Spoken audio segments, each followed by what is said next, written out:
अस्सलामुअलैकुम दोस्तों, मोहम्मद ज़ाहिर की तरफ से हम आपका शुक्र अदा करते हैं।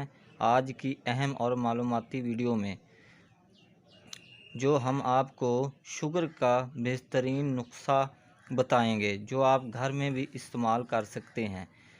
और वीडियो शुरू करने से पहले जो दोस्त उन्होंने हमारा चैनल सब्सक्राइब नहीं किया वो सब्सक्राइब कर लें और बेल आइकन को भी क्लिक कर लें ताकि तमाम मालूमाती वीडियो आएँ और आप तक पहुँचें।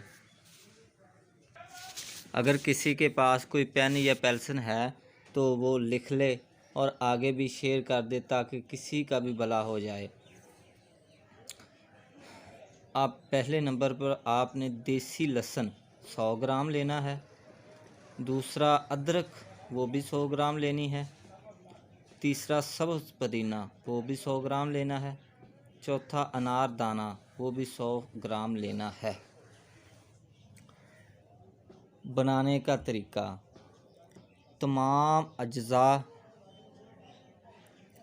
को नमक की चटनी नुमा बना लें।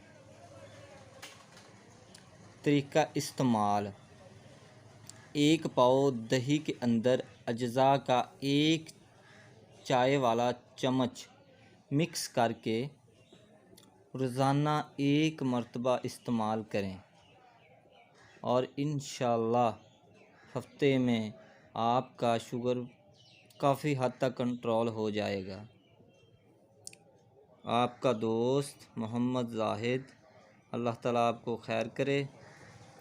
हमारी दुआएं आप सब के साथ हैं। खुदा हाफिज़। मिलते हैं नई वीडियो के साथ।